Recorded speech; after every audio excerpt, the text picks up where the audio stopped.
आमे जो बाहर को आसू ओडिशा बाहर को आसू माने पढ़िया हो या जॉब करने जो भी कारण आसू आम सहित डायरेक्टली एंड इनडायरेक्टली बहुत जन स्वप्न भी जोड़ी होगी थाए जमी बापा माँ से तो डायरेक्टली माने फ्रॉम योर माने अपन जन्म ही नथिबो आशा थी कि पुओ बड़ हेले झील बड़ हेले मु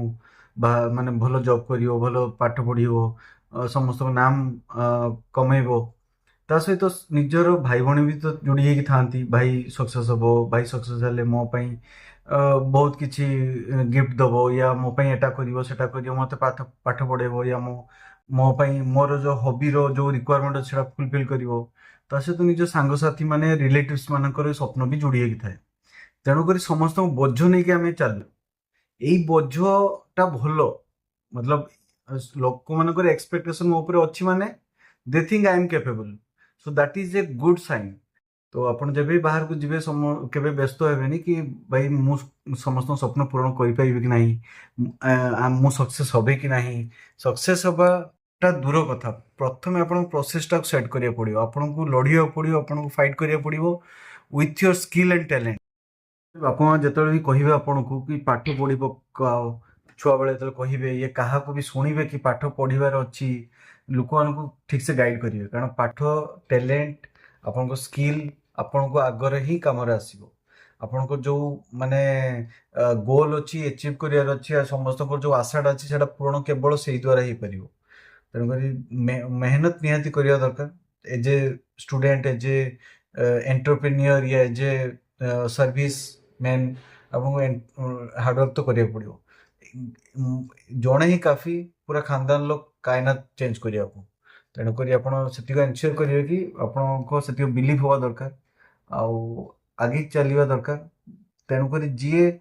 ठिया हो ना रास्ता आगू अंधारी देखा जी धीरे धीरे आगू बढ़ो रास्ता धीरे धीरे लाइट आसीज ऑटोमेटिक से अंधारटा भी अंधार भितर भी लाइट देखा आप आगू बढ़े निजर मंजिल जो डेस्टिनेशन अच्छी पहुँच पारे ए भिडटा देखु ए भिडटा माने बहुत भल गोटे मेसेज दूची भिडटा देखु डिस्कशन करिया भिडटा देखु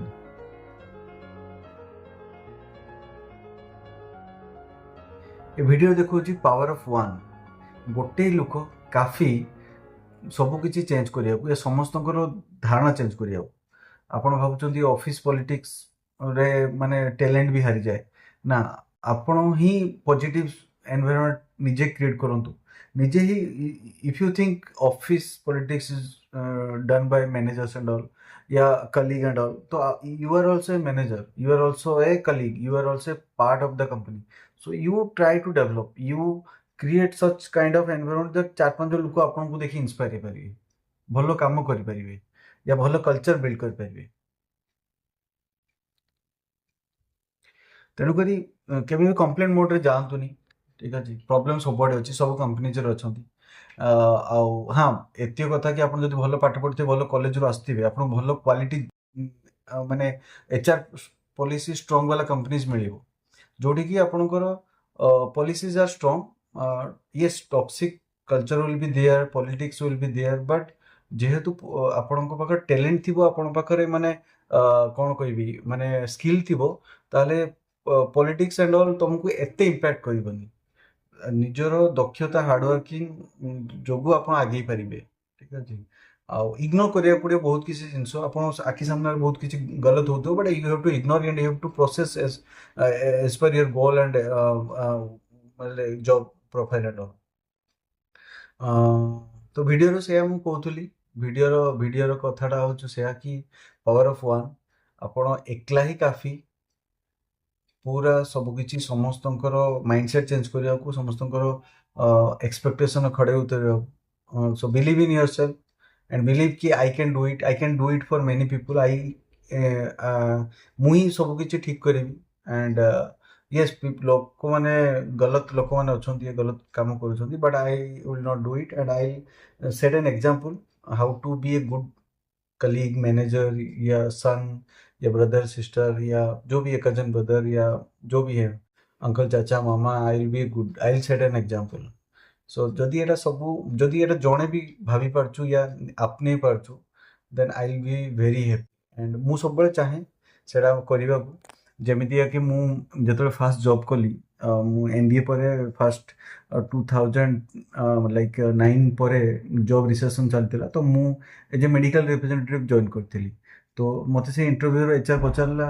you have done MBA and are you going to do it or after some time you leave after getting a good job? ମୁଁ କହିଲି ନା ନା ମୁଁ ଯେହେତୁ ଏଇଟା first job I definitely I'll take it as a good opportunity to learn and definitely I'll need to spend much more time so that ମୋର ଲର୍ଣ୍ଣିଂଟା ଭଲ ହବ। ଆଣ୍ଡ ମାଇଣ୍ଡ ଏବେ ଥିଲା କି ଏମିତି ନାହିଁ ଯେ ସେ HR ଯେ ମୋତେ ପଚାରିଲା ତୁମେ ଏବେ ଜବ୍ଟା ଏବେ ଯେଉଁ ଜବ୍ଟା ମେଡ଼ିକାଲ ୟୁନିଟ୍ରେ ଯେ ଜବ୍ଟା ମିଳିଲା ସେଟା ତ ମିଳିଲା ଠିକ୍ ଅଛି କରୁଥିବ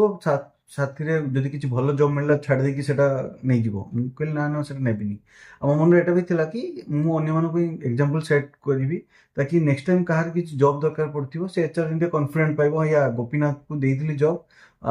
ଅଫର୍ କରିଥିଲି and he is doing good and he is doing for a long term there is no company loss and all. ତ ସେଇ ମେମୋରିରେ ସେ ଅନ୍ୟମାନଙ୍କ ଉପରେ ବି ଭରସା କରିପାରିବ। ତ ଇଏ ଏଇଟା ଏକ୍ଜାମ୍ପଲ୍ ସେଟ୍ ମୁଁ କରିବା ପାଇଁ ବି କରିଥିଲି। ତ ସେ କମ୍ପାନୀରେ ହାଲାକି ମୁଁ 2 years ଜବ୍ କଲା ପରେ ଛାଡ଼ି ଦେଇଥିଲି and within 2 years I have learn so much and I gave so much to the company's business wise. ତ I am sure 2 years is enough for the company ଯାହାକୁ ହାୟର କରୁଛନ୍ତି ତାଠୁ ସେତିକ ପ୍ରଡକ୍ଟିଭିଟି ନେଇ ନେବା ପାଇଁ। ଆଣ୍ଡ ଆଇ ଏମ୍ ସିଓର ସେ HR ମୋତେ ମନେ ରଖିଥିଲେ। ମୁଁ ଲାଷ୍ଟ ସ୍ପାନରେ ମୁଁ କଥା ହେଇଥିଲି ତ ହି ୱାଜ୍ ହ୍ୟାପି ଆଣ୍ଡ ତ that means he had confident କି ମୁଁ ଯଦି ପିଲାଙ୍କୁ ନେଉଛି ନା ସେମାନେ ଜବ୍ ଛାଡ଼ିବେନି। ତ ଏଇଭଳିଆ ଏକ୍ଜାମ୍ପଲ୍ ସେଟ୍ କରିବାଟା ବହୁତ ଦରକାର ସବୁଥିରେ। ଫ୍ୟାମିଲି ଏକ୍ସପେକ୍ଟେସନ୍ ହଉ କମ୍ପାନିଜ୍ ଏକ୍ସପେକ୍ଟେସନ୍ ହଉ ଯାହା ବି ଥାଉ ଫୁଲଫିଲ୍ କରିବା ଦରକାର। ଆଣ୍ଡ ଯୋଉଥିରେ ବି ଆପଣ ହାତ ଦିଅନ୍ତୁ ଭଲ ସେ ସେଥିରେ କରିବା ନିହାତି ଦରକାର। ପାୱାର ଅଫ୍ ୱାନ୍ ବିଷୟରେ ଭିଡ଼ିଓଟା ଥିଲା ଆଣ୍ଡ ଗୋଟେ ହିଁ ମଣିଷ କେମିତି ପୁରା ସାଏ କାଇନାତକୁ ଚେଞ୍ଜ କରିଦେବା ପାୱାରଟା ଥାଏ ସେଟା ବିଷୟରେ। ଆଣ୍ଡ ଏଇଟା ମୋ ପାଇଁ ବି ବହୁତ ବଡ଼ ଲର୍ଣ୍ଣିଂ। ଆଶା କରୁଛୁ ଆପଣଙ୍କୁ ଭଲ ଲାଗିଥିବ। ଲାଇକ୍ ସେୟାର ସବସ୍କ୍ରାଇବ୍ ଡେଫିନେଟଲି କରିବେ। Thank you.